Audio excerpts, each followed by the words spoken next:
This recording we're going to look at Autumn 16, question 6, focused particularly on the first pillar in Cap 1 Finance, which is called Financial Environment. Now, if you look at this question here, it's for 15 marks.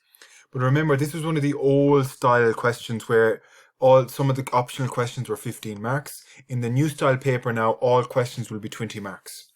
And remember, financial environment is only worth 10% of your syllabus overall. So it's probably unlikely in the recent exam papers for Cap 1 Finance that you're going to see a full question on financial environment. What you'll see in the 2019, the 2018 papers is it's usually added on as part of another question. So you might get 5 marks here, 5 marks there. But again, the older questions are good to practice because they're all in a single question, which can be helpful to kind of consolidate your study.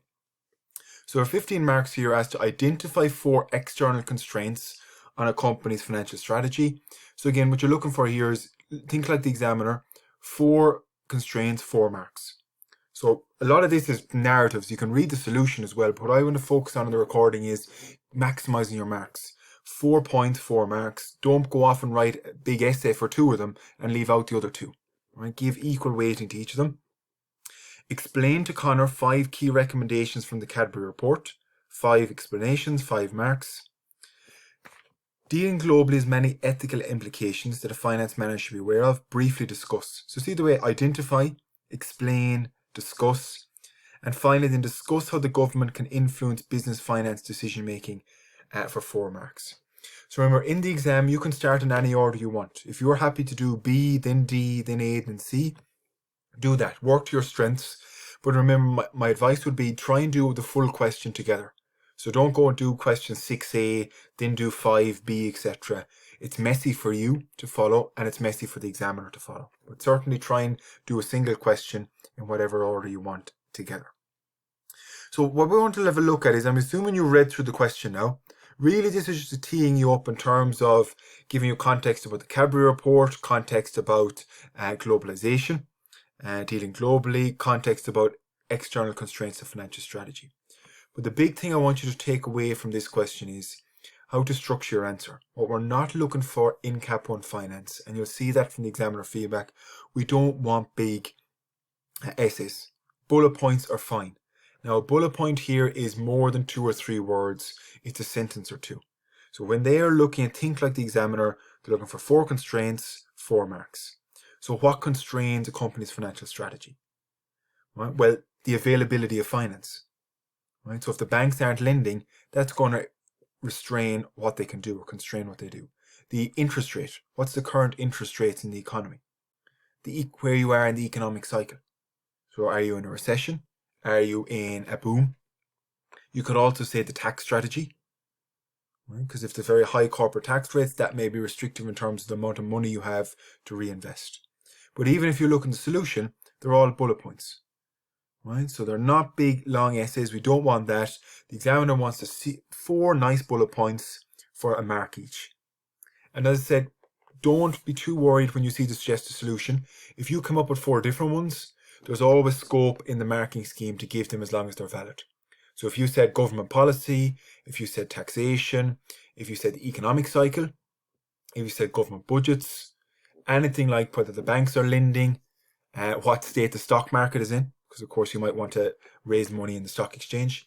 All of those are valid points. So don't think just because I haven't got exactly the suggested solution, that doesn't mean you're not going to get your marks. The next one is to do with the Cadbury report, which is probably one of the trickier areas in that Pillar 1 financial environment, which is corporate governance. And my suggestion here is have a little summary study sheet. Just summarize the key points of the Cadbury report. What is best practice corporate governance in terms of how the board of directors works? So you're saying Connor said here through his research he came across the Cadbury report. He thought, of course, it was about chocolate, but it's about corporate governance. Explain 5 key recommendations. So it's actually here, this is not an application. In some questions you might be asked to say, does this company have good or bad corporate governance? In this case, they're just really asking an abstract one because remember, it is closed book. And some of the key things you'll be looking for here. Number 1, you should have an independent chairman. So the chairman and the chief executive should be independent. So when you look at here, when you come down along, an independent chairman, there should be a board that meets regularly. You should have non-executive directors, right? And you should have committee structure. Now, these are only some of them. You could say that you should have, they talk about here an audit committee, a remuneration committee. If you said there should be a risk committee, if you said there should be a nomination committee, or if you said, for example, there should be an independent chairman, all of those are valid as well.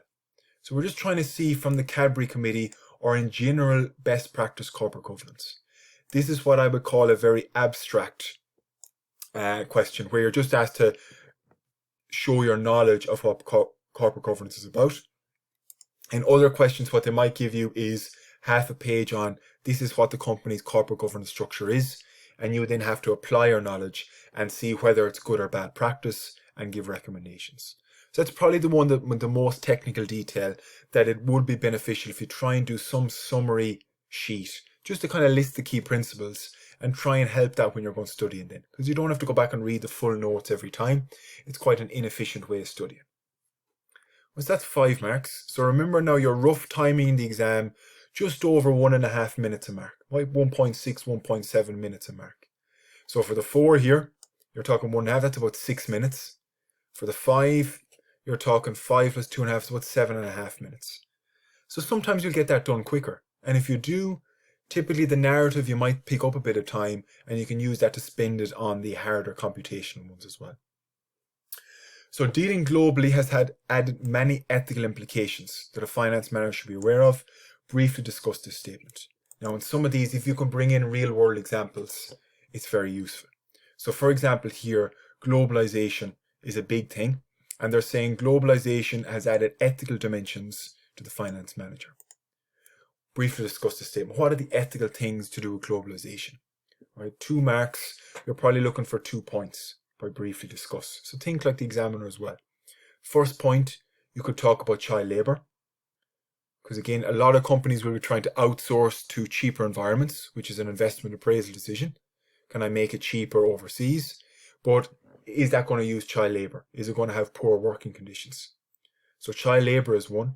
You could talk, very topical one is tax morality. If you're a finance manager, you want to minimize your tax exposure, but are you doing immoral things with very aggressive tax structures? And that's a very topical one. You look at companies, multinationals that are in the news because of their aggressive tax policies.